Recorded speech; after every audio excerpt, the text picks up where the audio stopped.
വിവാദപരമായ മാസപ്പടി കേസിൽ മുൻ മുഖ്യമന്ത്രി പിണറായി വിജയന്റെ മകൾ ടി വീണയെ കേന്ദ്രീകരിച്ച് എൻഫോഴ്സ്മെന്റ് ഡയറക്ടറേറ്റ് അന്വേഷണം ശക്തമാക്കുകയാണ്.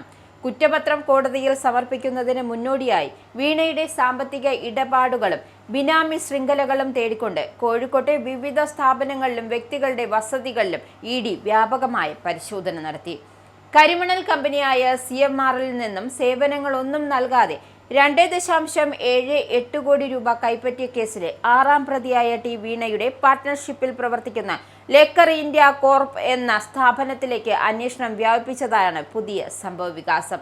2023 രജിസ്റ്റർ ചെയ്ത ഈ സ്ഥാപനത്തിന്റെ അക്കൗണ്ടിൽ നിന്നും 15,57,414 രൂപ ഉള്ളതായി മുൻപ് വീണയുടെ വീട്ടിൽ നടത്തിയ പരിശോധനയിൽ ലഭിച്ച രേഖകളിൽ നിന്നും വ്യക്തമാണ്. പന്തിരിങ്കാവിലെ മണക്കടവ് റോഡിൽ പ്രവർത്തിക്കുന്ന ലേക്കർ ഇന്ത്യ കോർപ്പിൽ പ്രധാനമായും മെഡിക്കൽ ഉപകരണങ്ങളുടെ വിതരണമാണ് നടക്കുന്നത്. പരിശോധന നടന്ന സർജിക്കൽസ് കമ്പനി ഉടമയ്ക്ക് ലേക്കർ ഇന്ത്യയിലുള്ള പങ്കാളിത്തവും ഇ.ഡി. തിരിച്ചറിഞ്ഞിട്ടുണ്ട്. ഇതേ തുടർന്ന് ഇയാളുടെ വീട്ടിലും ബന്ധുക്കളുടെയും സ്ഥാപനങ്ങളിലും തിരച്ചിൽ നടത്തി. വീണയുടെ ഡയറിയിൽ നിന്നാണ് ഇ.ഡിക്ക് നിർണായകമായ വിവരങ്ങൾ കിട്ടിയത്. കേസിൽ വീണയുടെ ഭർത്താവ് മുൻ മന്ത്രിയുമായ PA മുഹമ്മദ് റിയാസ് MLA അടുത്ത സുഹൃത്തുക്കളുടെ വസതികളിലും സ്ഥാപനങ്ങളിലുമായി 8ഓളം കേന്ദ്രങ്ങളിലാണ് ഒരേ സമയം റെയ്ഡ് നടന്നത്.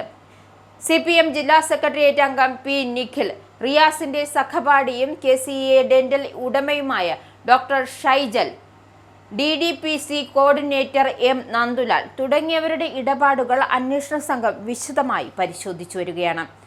മാസപ്പടി ഇനത്തിൽ എക്സാലോജി കമ്പനിക്ക് ലഭിച്ച തുക വീണ തന്റെ ഭർത്താവിന്റെ സുഹൃത്തുക്കൾ വഴി മറ്റ് കമ്പനികളിലേക്ക് വകമാറ്റിയിട്ടുണ്ടോ എന്നാണ് ഇ.ഡി. പരിശോധിക്കുന്നത്.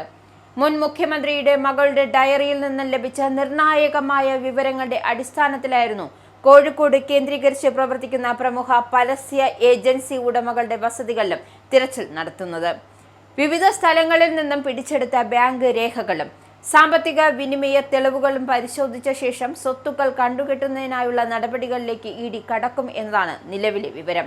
വീണയുടെ പേരിൽ മുൻപുണ്ടായിരുന്ന 16.5 ലക്ഷം രൂപയുടെ ബാങ്ക് നിക്ഷേപങ്ങൾ ഏജൻസി നേരത്തെ മരവിപ്പിച്ചിരുന്നു. വീണയെ അറസ്റ്റ് ചെയ്യുമോ എന്നതാണ് ഇപ്പോൾ ഉയർന്ന മറ്റൊരു ചോദ്യം.